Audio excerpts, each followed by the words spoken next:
¿Qué tal amigos? ¿Cómo están? Muchas gracias por estar nuevamente con nosotros en este Chapucero Network desde la Ciudad de México con su amigo Arturo Pavón. Y recuerden, los viernes es el Día de la Cultura y está con nosotros Oscar Herrera, quien pues es nuestro historiador. Perdón, es que nos está dando un poquito de risa por los chistes locales que hay aquí, pero bueno, no hagan caso. ¿Cómo estás? Muy bien, ¿cómo están todos? La audiencia del Chapucero, aquí estamos en la plancha del Zócalo para ustedes. Sí, fíjense, queremos aprovechar antes de que vayan a instalar que la feria de esto, que la feria de aquello, porque ahorita está libre después de la visita tan exitosa que se tuvo del primer ministro de Canadá, Justin Trudeau, y del presidente de los Estados Unidos, Joe Biden. Pues bueno, se despejó de vallas, ya la gente puede aquí andar libremente y vean qué bonito ambiente hay aquí en la Ciudad de México y en esta plancha del Zócalo. Y ahora pues vamos a ver ¿qué es esto, Oscar? Vamos a conocer un poco más de la historia de este espacio, ¿no?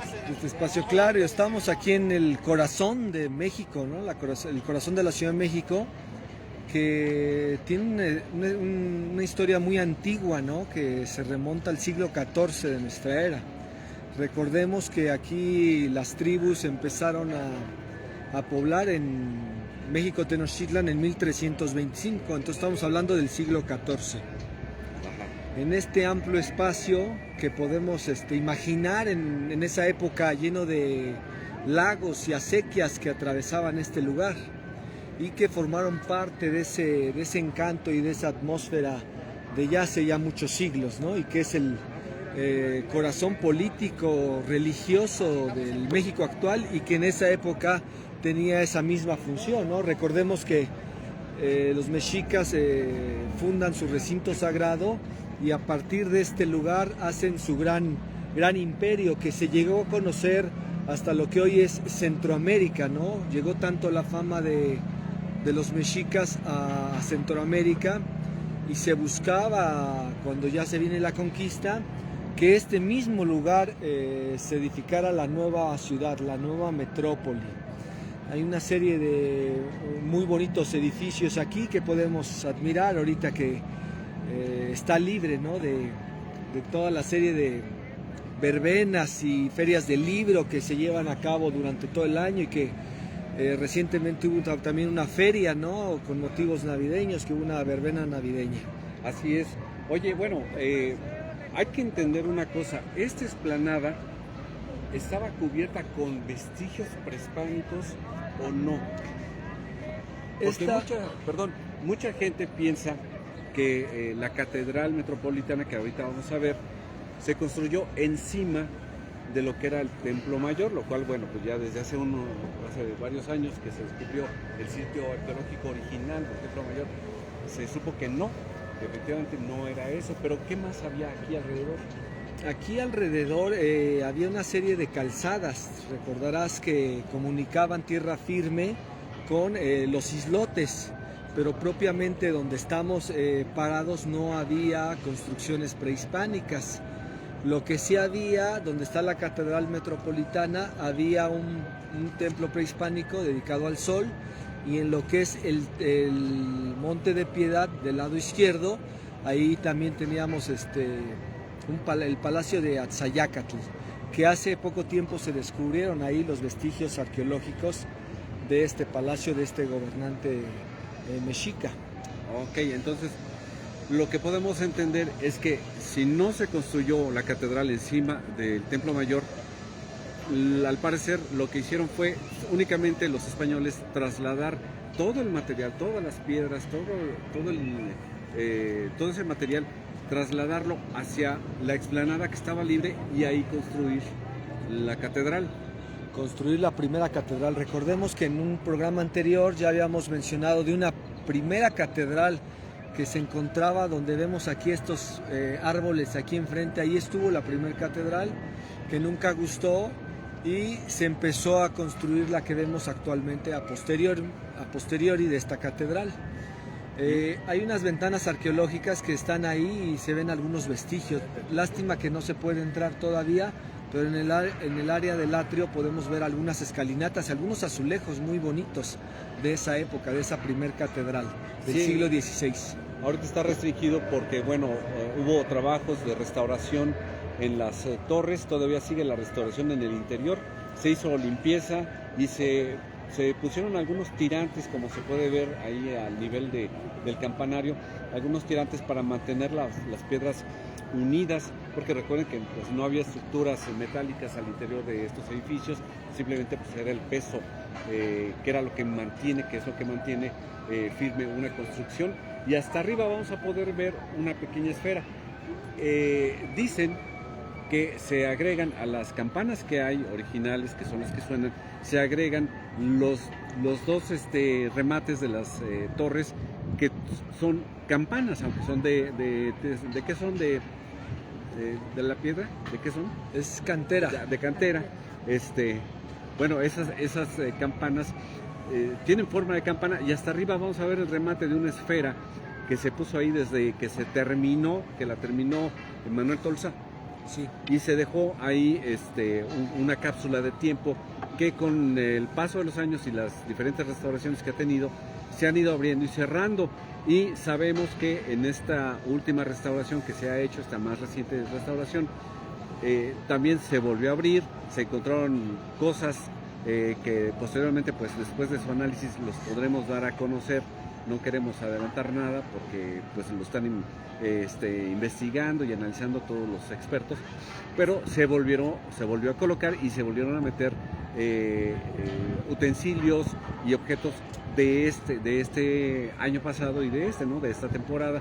Entonces, pues ahí está una cápsula de tiempo a la vista de todos, para regocijo de los que les encanta toda esta historia que tienen significado los edificios, los símbolos y todo ese tipo de cosas. Y ahorita ya están terminando de quitar el andamio del lado izquierdo de la torre poniente, y ya se seguirán con la torre oriente, ¿no? Bueno, ahora tenemos un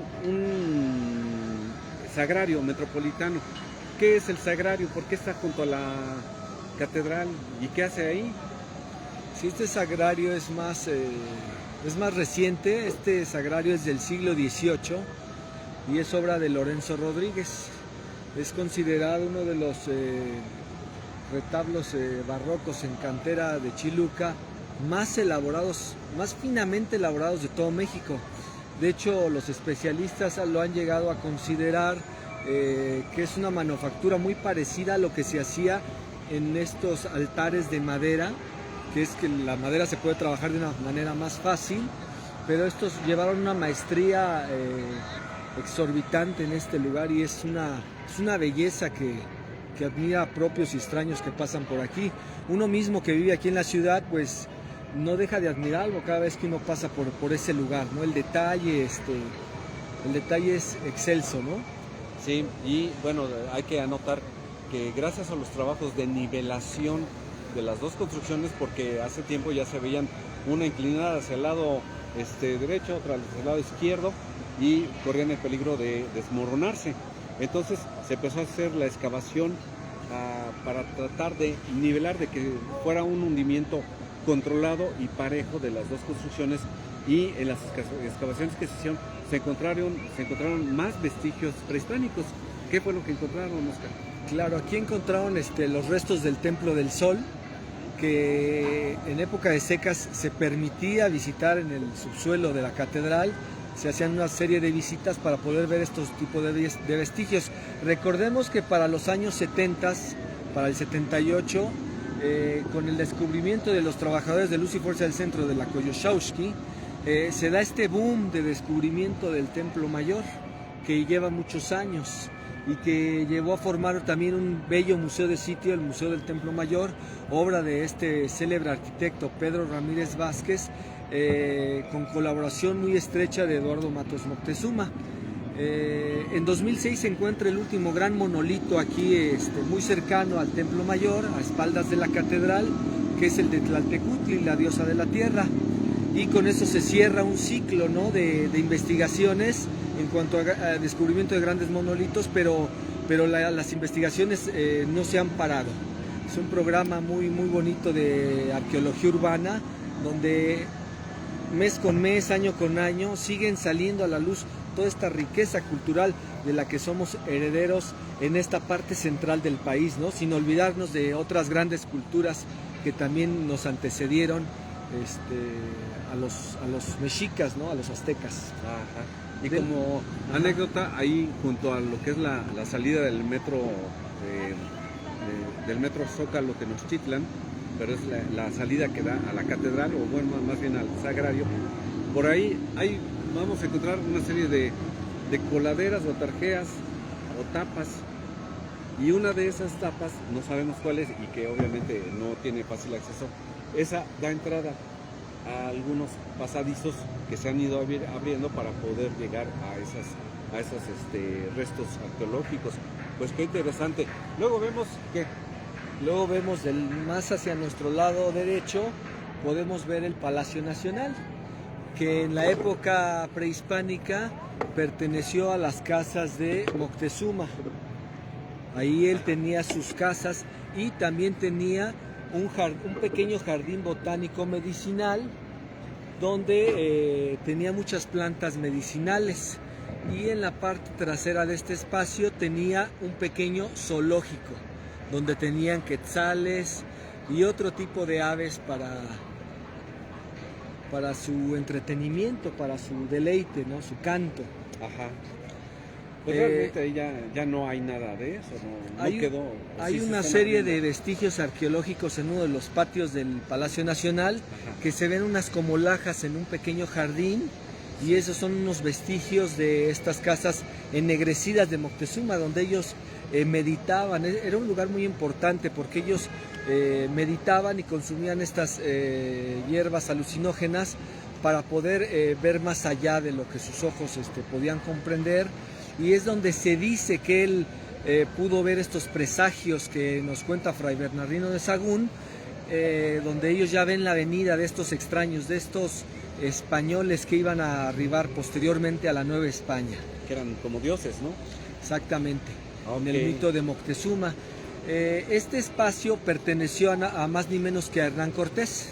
Él ya tenía previsto vendérselo a la corona española, cosa que no pudo hacer, pero sí lo pudo hacer su hijo Martín Cortés. Él llegó a un acuerdo con la corona y pudo venderle este predio a la corona de España, y aquí se hizo el Palacio Virreinal. En este lugar fue donde los virreyes vivieron durante los siglos del dominio español aquí en la Ciudad de México. Ajá. Bueno, sabemos que a principios del siglo pasado, del siglo XX, se le agregó un piso, e incluso podemos ver algunas fotografías, que es donde yo lo he notado, algunas fotografías de la decena trágica, que se ven pues los muertos tirados ahí enfrente del Palacio Nacional, y se ve de 2 pisos, realmente sí con los mismos remates que tiene, pero se ve que se le agregó lo de en medio, o ¿cómo estuvo más o menos? Es un edificio que ha sufrido múltiples modificaciones.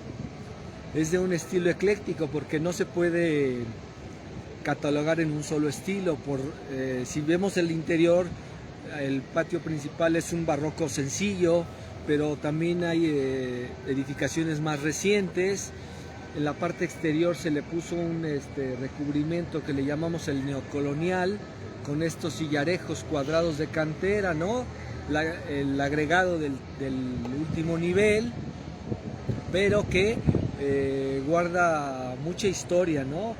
De nuestro pasado inmediato. En el lado izquierdo tenemos la famosa Puerta Mariana, que se le debe al presidente Mariano Arista, de ahí su nombre, Puerta Mariana, que gobernó México por ahí de 1851, 3 años este presidente estuvo a cargo del país. Y la puerta central, que es donde se colocó la campana de Dolores, la misma que tocó el cura Hidalgo en aquella noche del grito. Y tenemos la puerta de honor de la extrema derecha, que es donde los presidentes hacen uso para entrar y salir de este recinto. Y ahí vimos exactamente cómo pusieron una carpa a requerimientos del Servicio Secreto de Estados Unidos para que llegara la bestia, el auto, no Biden, sino el auto, llegara, abrieran la carpa, se metía y cerraban completamente para que nadie pudiera saber dónde estaba Joe Biden, y ya esa carpa que estaba pegada a la puerta de honor, se abre la puerta de honor y ahí los recibe el presidente de México y su esposa a la pareja también presidencial de Estados Unidos. Es muy curioso porque la gente dice, y hay muchas personas que se van con la finta, por lo que dicen también algunos comunicadores, que el presidente Andrés Manuel López Obrador vive en el palacio, ¿no? Y que pues con la austeridad que porque vive en un palacio. Déjenme decirles que la parte del medio, el primer piso, digamos, esa es la parte histórica y es lo que siempre habíamos visto durante las ceremonias del grito, donde había embajadores, donde había invitados y donde sale el presidente, hace los honores a la bandera y da el grito. Y donde se hacían pues algunas conferencias. Del lado izquierdo, ustedes van a encontrar toda la parte que es referente a el homenaje a Benito Juárez. Ahí estuvieron las habitaciones de Benito Juárez y de hecho una de las ventanas de los balcones da a la calle de Moneda, que está ahí juntito. Pero de ahí en fuera, todo lo demás son oficinas, y son oficinas, como todas las oficinas de gobierno, horribles. O sea, no tienen nada de espectacular, simplemente son pasillos y pasillos con oficinas, con sillerías, con mesas de trabajo, y eso es todo. Y hasta el extremo derecho, hasta el fondo del Palacio Nacional, hay un pequeño departamento de 2 pisos que mandó construir Felipe Calderón en su sexenio, y ese es el que está habitando el presidente López Obrador con su esposa y su hijo, que es el menor de edad, y es el que están habitando. Sí están los jardines, obviamente, que se han cuidado durante todos los sexenios.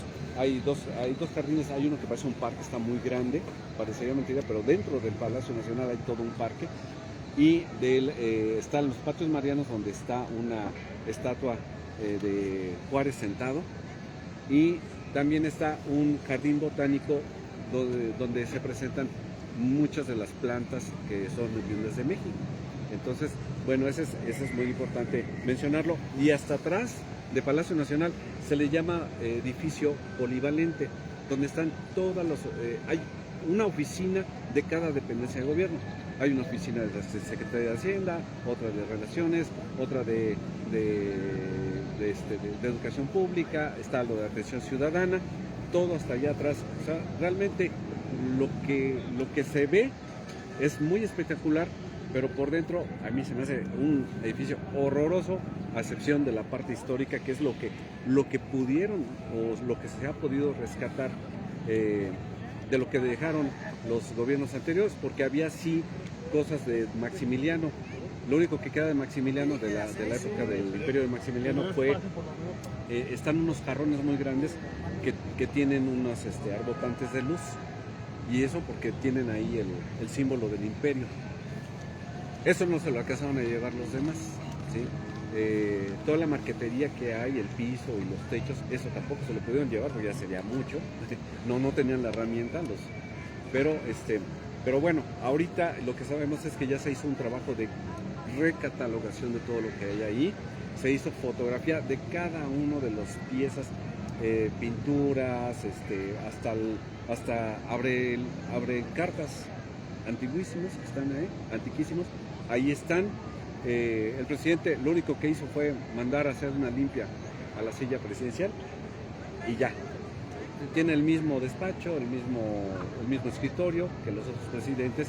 Claro, yo supongo que no lo ha dicho, pero yo supongo que se tuvo que buscar que no hubiera micrófonos, que no hubiera cámaras escondidas ni cosas así, porque ya saben cómo se las gastaban antes, que entre ellos se espiaban. Y bueno, eso es lo que podemos decir de Palacio Nacional. Sí tiene forma de fortaleza, porque de hecho decían, hay un mito, ¿no?, que se habían confundido algunos planos y que correspondía este frente al de una cárcel en Sudamérica, y que se había mandado a Sudamérica el que iba a ser el frente, digamos, del Palacio Virreinal. La verdad es que no lo han discutido, no lo han dicho, no lo han corroborado. Nada más se queda en un pequeño mito. La verdad es que sí es como una fortaleza. Es como una especie de leyenda, ¿no? Sí. Es como la leyenda también que versa sobre la antigua Casa de Moneda que está al interior del Palacio Nacional, sí, que muchos le llaman la capilla. Y no era capilla. Y no era capilla, que la capilla de la emperatriz, no era ni capilla de la emperatriz, no era ni iglesia, era el lugar donde era una fragua, donde se forjaron las primeras monedas. Sí, efectivamente. Que está, y es muy interesante que está ahí en uno de los patios al interior del Palacio Nacional. Sí. Que en la actualidad es una como biblioteca de cuestiones fiscales, me parece, del gobierno de México. Sí, porque el resguardo del Palacio Nacional está a cargo de la Secretaría de Hacienda. ¿Sí? Lo que son los militares están aquí para resguardar lo que es la figura presidencial, pero hay muchos oficiales y muchos empleados de la Secretaría de Hacienda que son los que tienen que resguardar esto, que es patrimonio de los mexicanos. ¿Sí? No es propiedad de nadie más que del Estado mexicano. Bueno, exactamente. Más al lado derecho tenemos el edificio de la Suprema Corte de Justicia de la Nación, que ya es un edificio muy reciente y que albergó el famoso Tianguis del Volador o Mercado del Volador. Este Mercado del Volador fue muy importante porque era un mercado que se usó para muchos usos. Se hacían corridas de toros, se quitaban los puestos, se volvían a colocar, había vendimias, se hacían ferias. Entonces ese lugar fue muy importante durante mucho tiempo, hasta que se decidió hacer ahí la Suprema Corte de Justicia de la Nación, ya que ahí pasaba esta famosa acequia real, que era de la que iban hacia esta zona de la Merced, ¿no? Que se intentó revivir en los sexenios, me parece que de López Portillo, se construyó o se trató de recrear la acequia real que llegaba hasta acá, ¿no? Que era una pestilencia terrible.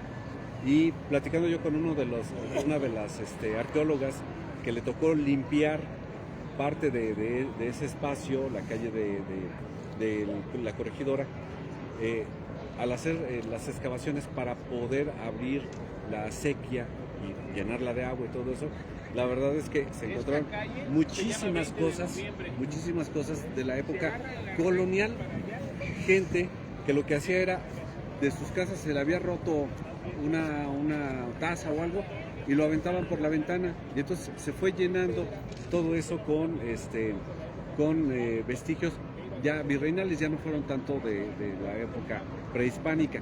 Y bueno, aquí vemos dos espaldas muy graciosas que están aquí, pero bueno, vamos a ver. Yo quiero acercarme un poco porque todos suponemos que el asta está exactamente al centro del país, digamos, ¿no? En el ombligo de la luna, como significa el nombre de México, pero se tuvo que hacer a un lado porque anteriormente se había puesto ahí el famoso zócalo, que el zócalo no es todo este espacio, sino el zócalo es nada más el basamento para poner una estatua, una columna, un obelisco, pero ya como se quedó mucho tiempo el zócalo vacío, sin poner nada, entonces a todo el espacio ya se le llama de manera genérica el zócalo. Y es una forma de conocer los centros históricos de muchos pueblitos, ¿no? Sí, de muchos países. Este zócalo, pues lo manda a hacer Santana, el presidente Santana, en uno de sus múltiples mandatos, ¿no? Como presidente de México, y se queda en eso, ¿no? En el basamento, como bien mencionaba Arturo, porque aquí se planeaba construir una columna de la independencia, porque no había en esa época ningún monumento que nos recordara esa liberación del yugo español. Al tiempo, pues la gente empezó a referirse a este lugar como el Zócalo, porque había quedado esta pequeña obra. Y como se menciona, pues sí, en provincia muchas veces uno viaja y se menciona que hay que ir al Zócalo, o dónde está su Zócalo, ¿no? Porque se refieren o es sinónimo de un centro histórico en las distintas provincias del México, ¿no? Tan plural y tan diverso que tenemos. Ándale. Entonces ahorita estamos, viendo lo que es un edificio muy reciente. No se crea que todo es muy antiguo aquí, y vamos a ver lo que es Sí, este edificio que vemos aquí, pues ya prácticamente es del siglo XX.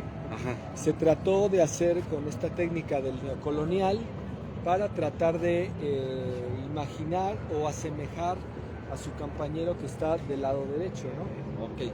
Mira, antes de que vayamos al edificio, vamos a ver esta franja con el texto que está en el piso. Porque es una forma de recordar que aquí estuvo el Zócalo, porque en la más reciente restauración que hubo del Zócalo, que se le cambió todo el drenaje en la época de Miguel Mancera, se encontró este basamento original que todo el mundo pensaba que era el del Asta, perdón, y no es cierto.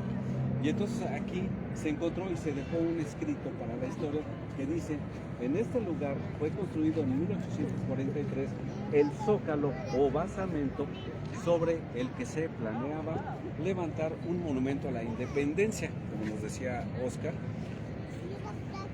mismo que permaneció inconcluso. El Zócalo dio origen al nombre con el que popularmente se conoció desde entonces la Plaza de la Constitución. Y esto está aquí y ustedes pueden ser testigos, parte de la historia, al ver este lugar, esta placa que se tiró aquí para recordar que sí hubo un Zócalo original y no es el del Asta, sino es este que estamos recorriendo ahorita con esta toma que nos está haciendo nuestra queridísima África. Sí, así es, aquí quedó el famoso Zócalo de Santana, ya que cuando se cambió el piso, pues siempre entra lo que es la arqueología urbana y se trata de preservar todos los monumentos o vestigios arqueológicos que se puedan encontrar en cualquier lugar de aquí del primer cuadro del Centro Histórico de la Ciudad de México. Muy bien, y esta toma preciosa de nuestra gran bandera monumental, ustedes pueden ver diariamente, mientras esté libre de ferias y todo eso el Zócalo, van a poder ver a las 6 de la tarde cómo vienen elementos del ejército y de una manera muy solemne hacen el arreo de la bandera. O si a ustedes les gusta madrugar, pueden llegar a las 6 de la mañana y se hace precisamente el izamiento de la bandera, también con los mismos honores por parte de elementos del ejército. Exactamente. Ahora sí, pues vámonos a este edificio del siglo XX, no crean ustedes que es de la época colonial. Sí, déjenme nada más que haga una toma de los dos edificios juntos. ¿Por qué? Porque se buscó, al construir el del lado izquierdo, que fuera armónico con lo que ya estaba. El edificio que ustedes están viendo es el Virreinal, ese sí existía, aunque también en el remozamiento del Zócalo se le aumentó un piso. Sí, era más bajito, y este también es de los edificios antiguos, junto con la Catedral Metropolitana, es de los más antiguos aquí de esta plancha del Zócalo, ¿no? Este también lo mandó construir Hernán Cortés, para que aquí fuera sede del poder del ayuntamiento de la ciudad. El famoso Cabildo. Exactamente, el famoso Cabildo, que ya posteriormente se reforma y es un salón muy, muy impresionante al interior de este espacio, que se le conoce así con ese nombre, ¿no? El Salón de Cabildos, que es hermoso, ¿no? En su acabado, en sus materiales, ¿no? Entonces, este lugar sí ha sido sede del poder de la ciudad desde el siglo XVI, desde que llegaron los españoles. Ha tenido su uso y hasta la actualidad pues sigue cumpliendo esa función. Aquí despacha el jefe o la jefa de gobierno en turno y pues de repente vemos cómo llegan en su vehículo y entran por un lado, no crean que entran por la puerta central, ahí entra toda la gente que necesita alguna atención a los ciudadanos, sino que entra por el lado de 20 de noviembre, que fue una avenida abierta en el siglo XX para pues que la gente pudiera caminar o venir desde allá, desde Tlaxcuaque, y ver la catedral, que bueno, pues en esa época pues era un símbolo de poder mucho más poderoso que ahora, ¿no? Sí, con la apertura de la avenida 20 de noviembre se da este espacio visual para todos los que ingresan al Centro Histórico de la Ciudad de México. Se ve plenamente la catedral, ¿no? Desde 1 kilómetro más o menos hasta este punto, ¿no? Que en épocas anteriores estaba oculto, había un pequeño callejón por el cual se accedía a la plaza y no había esta visual, ¿no? Esta visual que se le da. En ese tiempo pues se pensó también para darle salida a los automóviles, no tanto porque tuviéramos esa visual, pero pues ya es parte ya del encanto, ¿no? De la ciudad, esta bella avenida. Y ahí también fue como un marco para los desfiles, la ruta de los presidentes, donde les aventaban papelitos y todo eso, ¿no? Para glorificarlos cuando daban su informe de todo el día, y entonces ya venían, todo el mundo les aplaudía a cambio de una torta y un frutzi. Exactamente. Que eso ya no sucede. Exactamente, ya ahorita es todo, toda la gente viene por su propio pie. Del lado derecho tenemos el portal de mercaderes. Este portal de mercaderes también, aunque los edificios son recientes, su uso ha sido siempre el comercio, desde la época prehispánica. Pero reciente la fachada, ¿no? Sí, las fachadas. También se les aumentaron unos pisos. Ah, sí. En el siglo XX, pero estos portales de mercaderes están desde la época prehispánica. Aquí vendían ciertas mercancías para los que venían aquí al recinto sagrado de Tenochtitlán.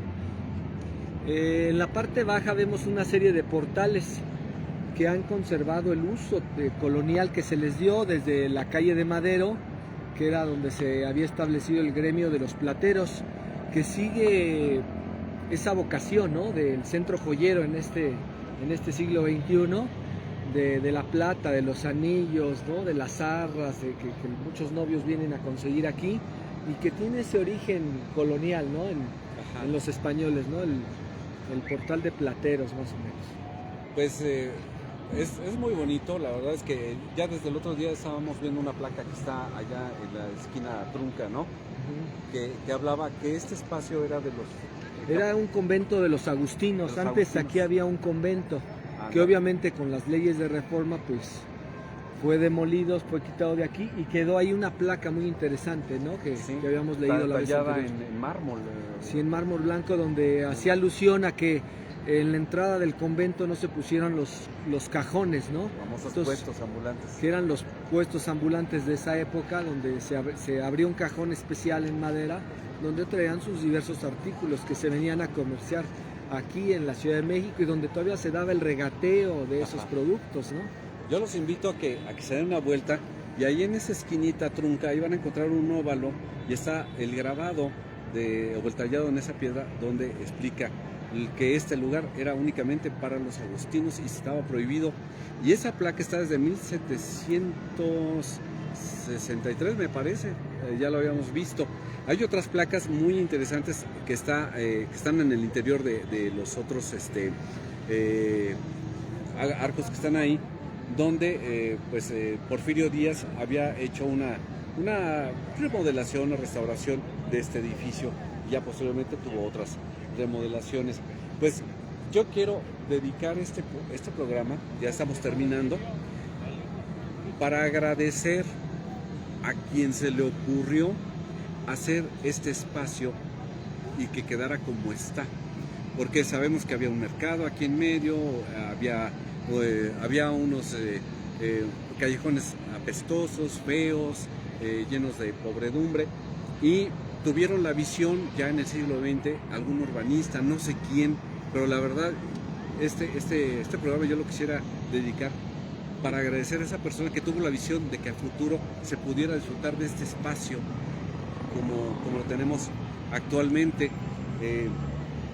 Y pues Oscar, muchísimas gracias por haber estado con nosotros y salpicarnos de todo este conocimiento de este lugar, que la gente viene y dice, está padre, y hay feria, y hay esto, hay lo otro, o aquí se hace la rosca de Reyes, que no hubo este año, creo, ¿verdad? Sí, este año no hubo rosca. Pero bueno, de todas maneras, vengan con su familia, cualquier evento que se haga aquí realmente es con el afán de unir más a los mexicanos, de mantener este espíritu nacionalista y que estemos orgullosos de nuestras raíces, no de lo que nos dejaron los españoles, sino de lo que se sumó a raíz de que llegaron ellos a lo que ya teníamos nosotros, y es lo que tenemos que mantener siempre fuerte, la herencia de nuestros pueblos originales. Amigos, muchísimas gracias. Gracias, Oscar. Gracias África, gracias a Martín, a Emanuel, a Fela, a Gaby y a todos los que hacen posible que este programa llegue hasta ustedes. Gracias y pues ahí les encargamos sus likes y que se suscriban y también que nos vayan compartiendo. Hasta pronto. Hasta la próxima.